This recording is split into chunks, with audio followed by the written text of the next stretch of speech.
Hello बच्चों, नमस्कार। मैं इंदु गोस्वामी आपके यूट्यूब चैनल हिंदी वाली मैम पे आपका स्वागत करती हूँ। आज हमने आपसे ये बात बोली थी और बहुत बच्चों का ये सवाल भी था। मैम छंद छंद छंद करके बहुत से बच्चों ने मुझे कमेंट किया था। तो छंद जो है मैंने आपको इंफॉर्मेशन दे दिया होगा। जितने लोगों के पास पहुंच सकी हो, जो नहीं पहुंच पाया है प्लीज शेयर करिए, सबके पास पहुंच सके। आज हम छोटी सी कक्षा लेकर आए हैं, उसमें आपकी छंद में हम बताएंगे कि क्या होता है छंद। आइए जल्दी जल्दी अपनी कक्षा की ओर चलते हैं। और कक्षा की ओर जाते हुए मैं एक बात कहना चाहूंगी कि आज जो लोग नए जुड़े हैं वो चैनल को सब्सक्राइब करें, बेल आइकन को प्रेस करें, ताकि जब ऐसे ऐसे नई वीडियो कक्षाएं आए तो आपके नोटिफिकेशन के माध्यम से आपके फोन में पहुंच सके। आइए चलते हैं। देखिए, छंद का अर्थ क्या होता है? खुश करना। छंद का क्या होता है? खुश करना या आह्लादित करना। आह्लादित करना, खुश करना या आह्लादित करना। और छंद के प्रकार कितने होते हैं? छंद 3 प्रकार के होते हैं। कितने प्रकार के होते हैं? 3 प्रकार के। वर्णिक छंद, मात्रिक छंद, मुक्तक छंद। वर्णिक छंद क्या होते हैं? देखिए, इसी में हम लिख देते हैं। वर्णिक छंद होते हैं जहां पर वर्णों की गणना की जाए, वर्णों की गणना की जाए, वहां पर वर्णिक छंद होता है। और जहां पर मात्रिक छंद, जहां पर मात्राओं की गणना की जाए, वहां पे क्या होता है आपका? वहां पे आपका मात्रिक छंद होता है। मुक्तक छंद क्या होता है? जहां पे दोनों का प्रतिबंध ना हो, मतलब जहां पर वर्णिक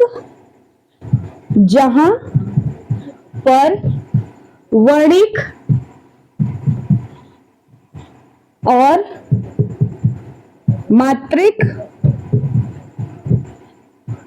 छंद प्रतिबंध न हो। उदाहरण में एक ही लिख दीजिए, बहुत काफी है, इंपॉर्टेंट है। उदाहरण देखिए, उदाहरण क्या है? निराला की कविता है। निराला की कविता क्या है? जूही की कली। जूही की कली। अब आप लोग कहेंगे मैम इसी का क्यों उदाहरण बताए, इन लोगों को क्यों नहीं? इसका भी उदाहरण बताएंगे। इन लोगों का उदाहरण बहुत सारे हैं जो आपके पढ़ते पढ़ते इतने मिल जाएंगे कि आप लोग पढ़ते पढ़ते पहचान रहे कि कितने उदाहरण हैं। इनके उदाहरण बहुत ही कम मिलते हैं, जिसमें से एक मुख्य है जूही की कली। निराला की कविता जो जूही की कली है, यह मुख्य है, इसलिए मैंने मुक्तक छंद की बताया आपसे। तो सबसे बड़ी बात हम इसको जानेंगे कि मात्रिक छंद क्या होता है, वर्णिक छंद क्या होता है, मुक्तक छंद क्या होता है, और बहुत ही आसान तरीका से हम जानेंगे इसको। हम एकदम आपको समझ लीजिए कि एलकेजी का बच्चा है जो शुरू से भी पढ़ रहा है, जो अपनी अभी शुरुआती दौर पे, उसको भी एक अच्छा महारत दिला देंगे हिंदी में। हिंदी में तो 1 नंबर का भी वो छोड़ के नहीं आएगा, ये तो गारंटी के साथ मैं कह सकती हूँ। एकदम मेरे साथ रटिए, मेरे साथ। हम जैसे मान लीजिए हम रट रहे हैं, मेरे साथ साथ आप भी रटिए कि छंद के जो अर्थ होता है वो क्या होता है? खुश करना या आह्लादित करना। छंद के प्रकार 3 होते हैं, मात्रिक और आपका मात्रिक, मुक्तक और वर्णिक छंद कितने क्या होता है? जहां पे वर्णों की आपकी गणना की जाए वहां पे वर्णिक होता है, जहां पे मात्राओं की गणना की जाए वहां पे मात्रिक होता है, और जहां पे ये दोनों ही प्रतिबंधित मतलब रोक ना हो उसे क्या कहते हैं? मुक्तक छंद होता है। इसका सबसे इंपॉर्टेंट निराला की जो कविता है जूही की कली वो है। हम अब इसके आगे चलते हैं। इसके आगे हम जानेंगे, इसके भी उदाहरण बहुत सारे हैं।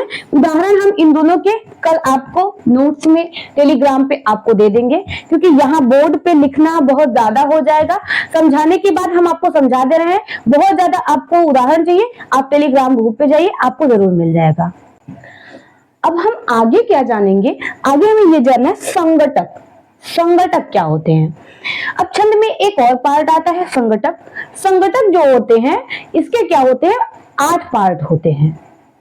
संघटक छंद का ही पार्ट है और इसमें क्या होता है, आपको अलग अलग करके आपके पार्ट को 8 पार्ट हैं इसमें, इसके जो भाग हैं वो 8 हैं।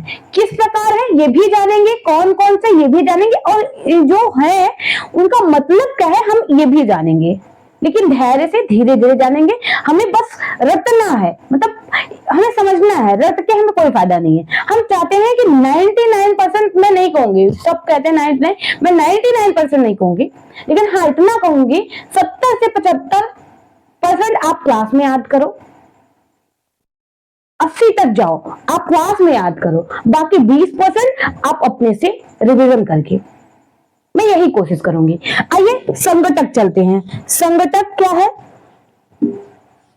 संघटक एक तत्व है छंद का,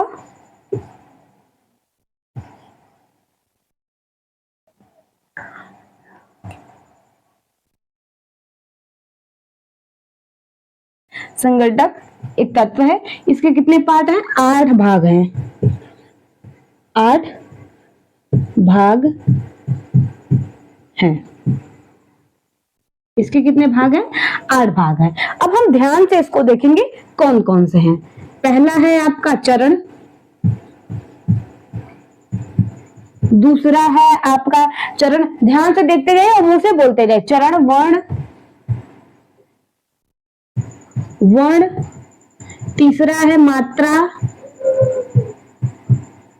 ध्यान से देखते जाइए और बोलते जाइए, तीसरा है मात्रा। चौथा है आपका क्रम,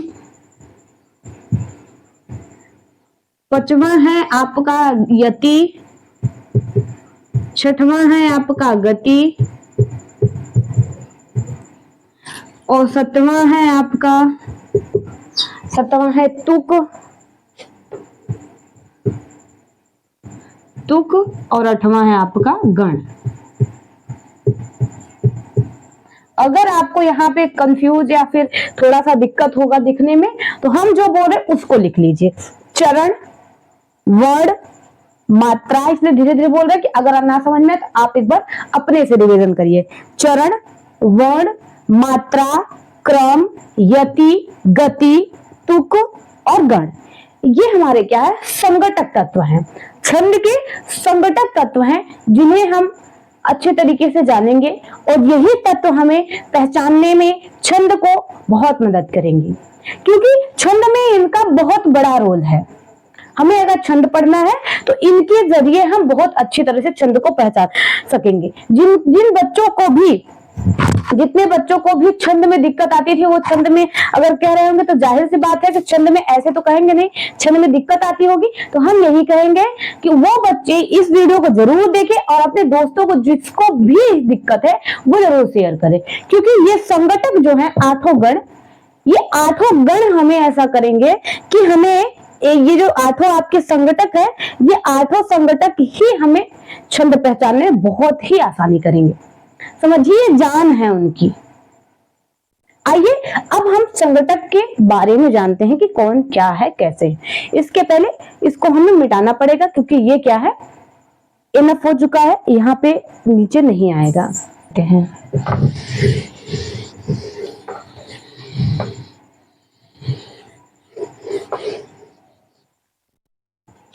देखिए, अब हम चलते हैं वर्ण से, चालू करते हैं।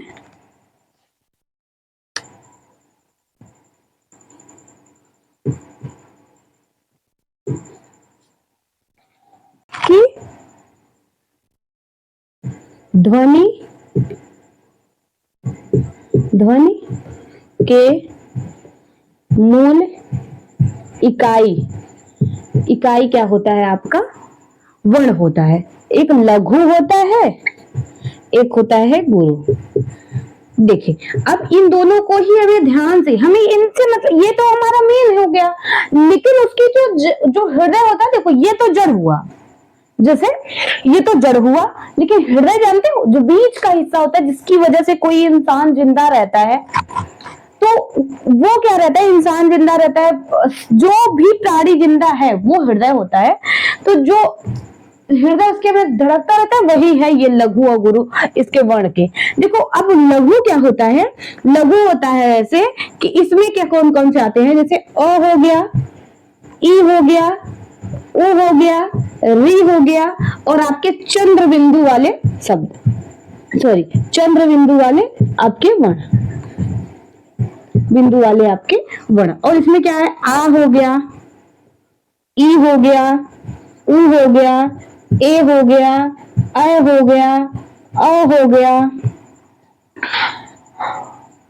ओ हो गया, और आपके अनुस्वार हो गए, अनुस्वार हो गए, विसर्ग हो गए, विसर्ग हो गए, और आपके संयुक्त व्यंजन,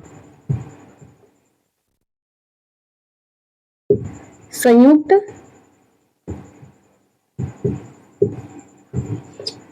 संयुक्त आपको पता होगा, जैसे छ हो गया,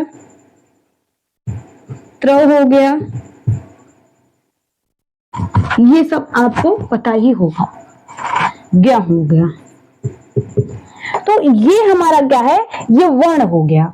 वर्ण हमने जान लिया कि वर्ण किसे कहते हैं। वर्ण क्या होता है, ध्वनि की एक मूल इकाई है। इसकी क्या है, इसमें क्या है, अ ई उ री चंद्र बिंदु में है, और गुरु इसमें जो लघु में है, और गुरु में है आ ई उ ए ऐ ओ औ, और आपके विसर्ग, अनुस्वार, और आपके जो है संयुक्त वाले इसी में आते हैं। तो हमें सबसे बड़ी बात इसमें यह जानना है कि ये वर्ण हो गए। अब हमारे धीरे धीरे करके 8 एक हो गया, 7 और बचे हुए, उनको भी खत्म करना है। हम यही चाहेंगे, पहले इस वीडियो को आप लोग देखिए। छंद की अगर वीडियो कक्षाएं समझ में आ रही होगी तो प्लीज हमें कमेंट करके बताइए, हम आगे इससे ज्यादा मेहनत करेंगे और आपको अच्छी से अच्छी कंटेंट देने की कोशिश करेंगे। धन्यवाद। ऐसे ही अपने चैनल पे प्यार बनाए रहिए।